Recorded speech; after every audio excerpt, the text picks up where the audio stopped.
Hello. There we go. Hello, everyone. This is Jake C. And I got the welder out today. Had to fix these jack stands. We got to put a little bracing in them because my father bent them, and because he dropped something on them, and I was afraid that after I bent them back, the structural rigidity would be compromised.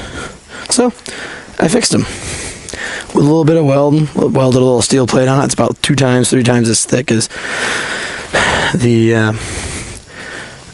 actual frame of those things. So if it does split right down the middle for some reason, the welds will take the weight, and then those side plates that the plates that I welded on should hold everything together. But that's not the point of this video. The point of this video is I got my clutch in,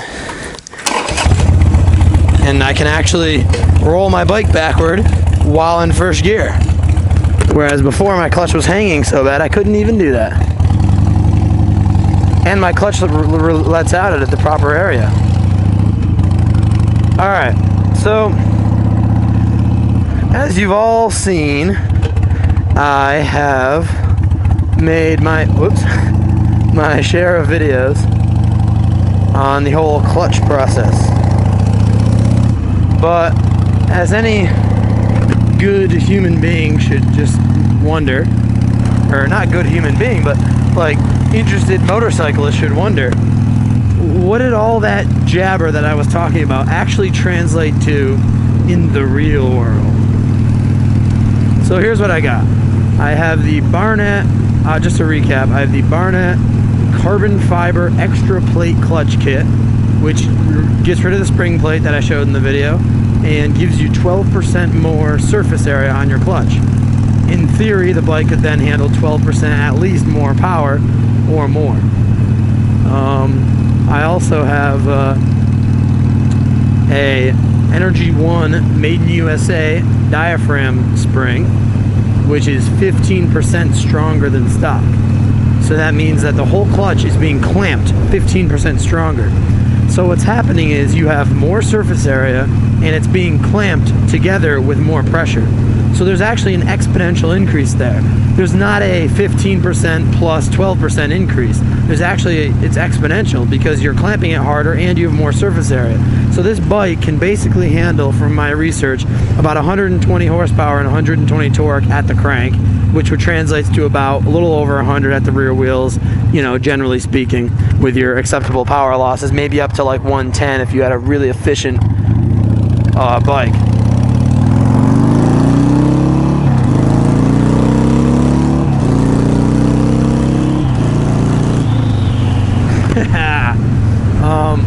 So what are the differences on a stock, stage 1 bike like mine? Now, before I say anything, I must admit that my views are biased because I have ridden this bike for so long with the clutch not correct, with the clutch failing, that a lot of the things I could be feeling are just the result of a more, of a working clutch. But with that being said, the one thing that I do notice is that the bike shifts faster, to say. I mean, it obviously doesn't actually shift faster. It only shifts as fast as I can shift it. But I feel like when you let the clutch out and you're really getting on the gas hard, I feel like the bike, realistically, you're not, as a human, you're not perfect. So a lot of times, if you're really romping on your bike, you're full throttle in first gear, you rip in the clutch, jam it in second, full throttle again. There's actually a transition period there where you're revving the bike and dumping the clutch. And generally, you're not going to be perfect where the clutch is all the way out and the bike's all the way in the bike, and then you rev it right when you let the clutch out, fully out. So what's happening is, what I'm noticing is that the bike seems to, maybe it's just my imagination, but it seems to accept that extreme power scenario where you're slipping the clutch like very for a very short amount of time, but very rapidly, like with a lot of force. It seems to really not let that happen as much. It just, even no matter where you are on the throttle, when you dump that clutch, it just locks the bike in. Like, watch this. Like, it just rips your RPMs back down. There's absolutely no, there's no like delay. It just is a stronger re-engagement, which, I mean, it obviously is mathematically too, but it just feels stronger too. Now that could just be me, you know, like feeling the differences between a wearing out clutch and a brand new one. But I do think that overstock, based on what I remember from when I had the bike, when I first got the bike, and the clutch was, you know, fine. It seems to be better, and seems to work better than ever, which it should. Now, in retro, here's what I also did. I lubricated the clutch cable, which is really important. Whenever you do something like this, if you have the clutch cable off the bike especially, if you lubricate it, you gain so much more. It makes the clutch so much easier to pull in, because over time, especially like 30,000 miles, which I had lubed in between, but the clutch cable gets sticky, you know, it starts to grip inside of this sheathing and all that kind of stuff. So I actually added a spring that is 15% stronger than stock, and yet my clutch pull is easier than it was before I started all this, because for one, the clutch is adjusted right, so I'm not like pulling it all improper, like I'm not pulling all this wrong crap, and more importantly, the cable's moving way more freely inside the sheathing. It's so much smoother. I hung it up, and you basically just take a bag with zip ties and make like a funnel and just drip oil in between the cable and the outer shielding, and it smooths things out so much. I started with WD-40 and sprayed that in there and got all the gross freaking black crap out of there. Then I got oil, you know, just regular motor oil, or whatever you use in your clutch actually is the best thing to use. And then you just start dripping it down there, and it works great. I sent about a pint through that cable, and it's amazing now. So much easier to pull in, like 50% less pull. It's insane. But anyway, so that helped a lot. But and this clutch is actually a stiffer clutch, like I said, so it's pretty incredible. Hang on.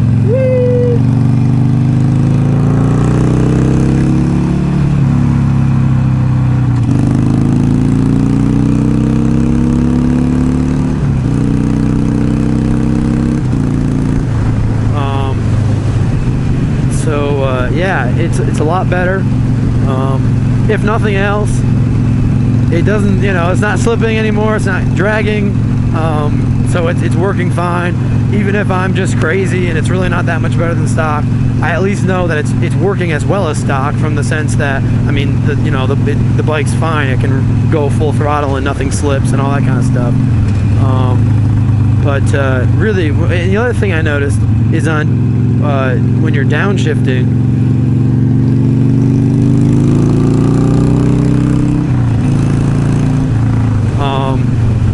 if you don't rev match, you know, if you start downshifting, it really tugs at the bike. You know, you can really feel where the clutch is not giving in. It's just putting all that tug right onto the rear tire, which is a good thing, you know, overall. Whereas with a stock clutch, I could really let it out at like 4,000 RPMs and just dump it on deceleration, and I wouldn't lock up the rear tire, which was kind of strange. But like doing that, I really slowed the bike down quickly. So it just seems to grab a lot harder, which is what it should do, obviously. But it seems to actually do that. I would love to ride this bike with 120 horsepower at the crank. Well, for one, because it would be awesome, but also I would love to know if the clutch can really hold up to that, and if you know, if everything felt the same way it does now, or if it would lose some of that grabbiness because you've added more power. I don't know. But anyway, I'm very happy with it. It's so far, I only have 20 miles on it, but it seems to be as good a purchase as any, really. I'm going way over the speed limit.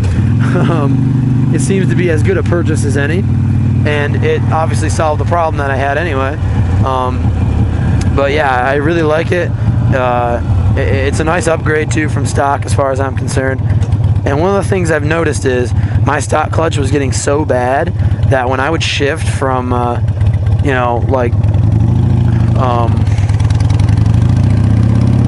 I would shift through gears, it was like really, I never noticed it, but it was a lot harder than it should have been. I'd kind of have to force it into the next gear, which is not right, whereas now it's a lot easier.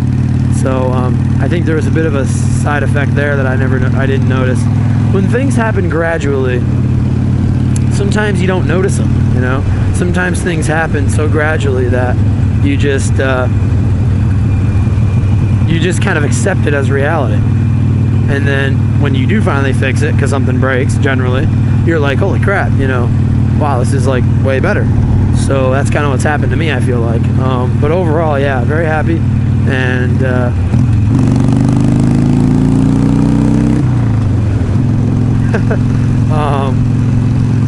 end of 35 mile per hour limit. It's not against the law to floor it to 60, right? Or to 55, technically. But anyway, so it's a good upgrade. I have done a little bit of fooling around with it, dumping it, and pulling the front tire up a bit. Nothing amazing, but second gear, rev bomb it, dump that clutch, and that front tire comes right up. It is a lot, it's a lot quicker transfer, I feel like, than when I did that stock with the stock clutch, which I don't really do that often at all, but for the one or two times I've really pulled a wheelie, it took a little bit more gas because the clutch had to the clutch was slipping a little bit until it finally clamped together, whereas this one's just like on or off. Now, the most important part that people would worry about, I had talked about in the video that having the extra plate kind of like changes the way the clutch engages, that it engages a little bit more choppy, and that it's not quite as smooth. That's actually true. I've noticed that it is a little bit more, you have to be a little bit more skilled with the clutch to compensate for it, in that if you just rev it to like 1500 RPM and just start to let the clutch out, on the stock clutch you could just kind of go and it would, you were fine. You wouldn't really lug the bike. But with this, you kind of gotta really, as you're starting off, give it a little extra gas. So like rev it to kind of 1500, but then keep on the gas when you're accelerating to keep the bike from lugging a bit. And even if it does lug a bit, you're not going to really stall it any more than you would if it were stock. It's just that it feels a little bit, not quite as nice. So that is the one thing I've noticed, is you really got to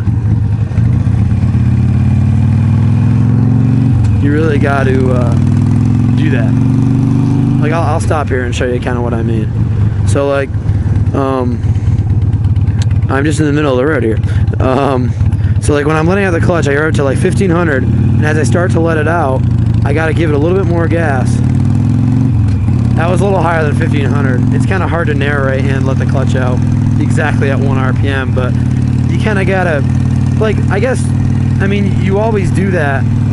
I don't even know what I'm saying at this point, but I don't know. I guess what I'm trying to say is the technique it's a little bit different. It's nothing earth-shattering. If you've rode a bike for any amount of time, it's nothing that you can't get used to, but it does grab a little bit quicker, and like you kind of gotta account for it. You can, it takes off more. I don't know how to explain it, but anyway, it's a bit different, but it's fine. Nothing like, it's not like it's not like a NASCAR where you have to rev it to like 4 grand, dump the clutch because the flywheels are so light. The bike's engine, the momentum of the engine can still easily make up for any misdoings that you have on your part. Anyway, thanks for watching, and yeah, I like the clutch kit. If you have any questions about it, feel free to ask me. And if you're thinking about installing one for whatever reason, whether yours is broken or just to upgrade, I would do it for sure. I wouldn't think anything of it. It's totally, you're not going to hurt its rideability in any way whatsoever. You're only going to give it more strength. The only thing I would recommend, believe it or not, is I'd actually recommend the stronger clutch diaphragm spring. If you want to upgrade it, get the 25%, not the 15, because my clutch pull is I mean, well within any, anybody's reasonable, version of like a reasonable clutch pull. It's not that hard to pull. If you're kind of weak and your hands real sensitive, well then you might not want to do that. You might want to stay stock or get the 15%. But for anybody with a like relatively strong hand, I don't even think it'll phase you. This clutch pull is by no means stout. You're not gonna hop on the bike and be like, oh my god, this thing's hard to pull in. Not at all.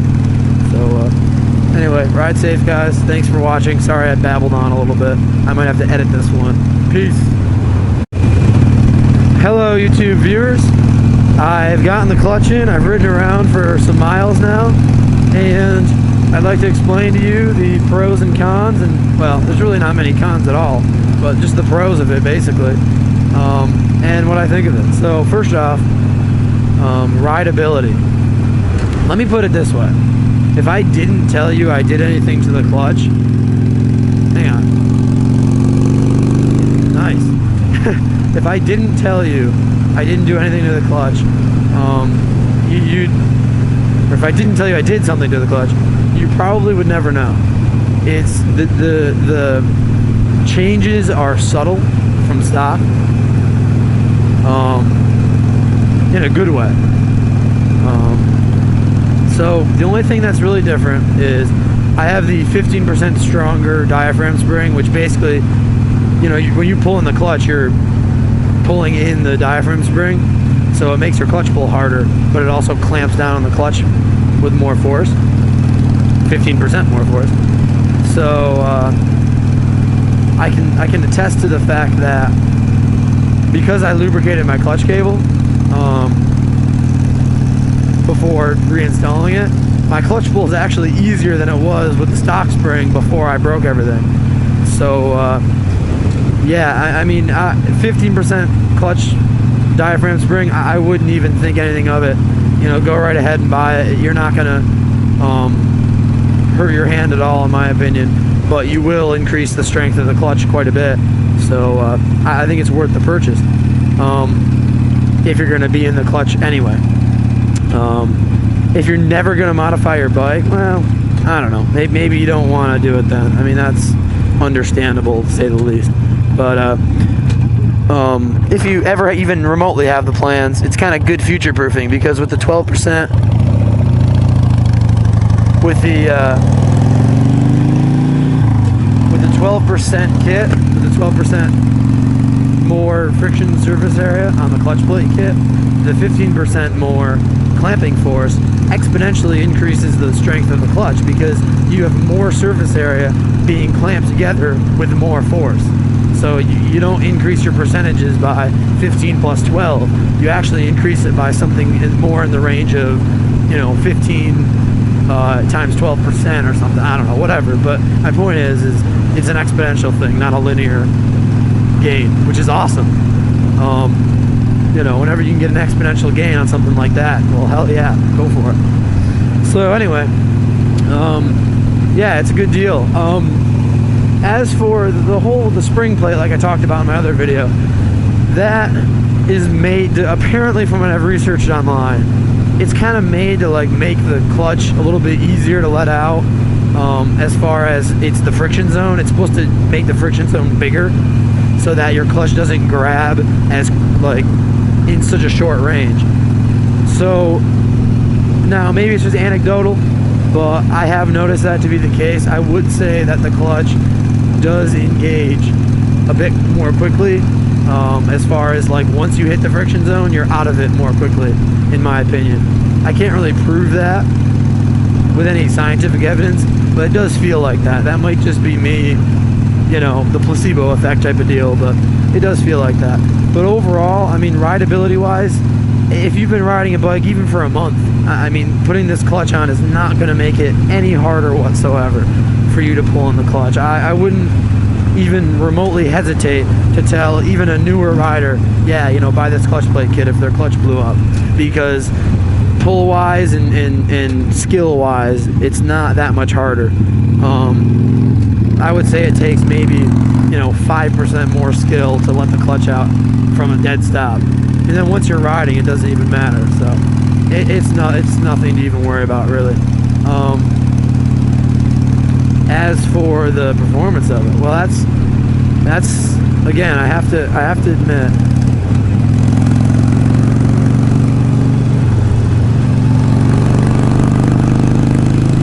hang on, twisties.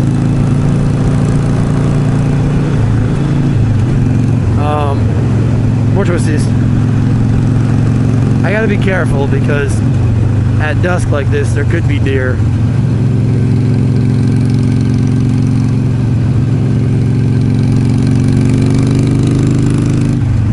Anyway, so performance-wise, again, I'm comparing this to a broken stock clutch. So, you know, it's not the most accurate comparison, but it at least feels like, for sure, that it's stronger. You know, when you dump the clutch from, you know, some RPMs, it feels stronger. Just shifting in between gears, it feels stronger. Overall, I mean, I like it. It definitely seems to be an improvement over stock, and especially an improvement over my broken one, of course. Yeah, you know, it's a good. I think it's a good modification for anyone who might modify their bike in the future and blew up their clutch and say, hey, you know, even if it's not for a couple of years, I'm not spending that much more. It's actually cheaper to do what I did than to buy a new spring plate and then replace the stock stuff, because to buy all new stock clutch plates, it's like, you know, 100 and something bucks, and then the spring plate's like 40 bucks. So I would have spent like 140 bucks, and like if I left the stock spring, it would have been $140 plus like $30 in gaskets, which that could be about 20 if you only buy the primary gasket. So like it'd be like 160, 170 bucks. Whereas I spent 205 and have a clutch that can handle 120 horsepower at the crank. So I mean, I don't know. To me, it seems like a no-brainer. You're spending a little bit more money, but you're future-proofing the bike. Whereas if you went the other route, you can only handle stock power. You know, maybe up to like 90 horsepower, 80 horsepower. You know, on a stock clutch. So I don't know. It seems like a good idea to me. I know I haven't ridden in traffic with it yet, but like I said, the clutch pull is not even that much harder. It performs about the same as a stock clutch feel-wise. It's just grippier. You know, when you let out the clutch, it really wants to propel the bike, which is an awesome feeling. It makes the bike feel faster. I guess that's one thing I could say. Because it's trying to grip things faster, it makes the bike feel faster too. And I mean, that's always a good thing, right? Even though you didn't actually gain power, it may as well feel like you gained power. It's never a bad feeling. Lastly, a little piece of anecdotal evidence. My bike on the stock clutch, when it was still, you know, not broken, or not breaking, I should say, I could pop the front tire up a couple inches, just, you know, shifting into second gear under power, or not under power, but, you know, full throttle, you know, balls to the walls, whatever. But now, it seems to happen more, and the bike really, like, when you're banging through the gears, once you get into the next gear, it really just pulls you and like puts you back in your seat. Like, you know, it just kind of like, once you let that clutch out, I mean, that bike is just absolutely locked on, you know? It's just ready to rock and roll.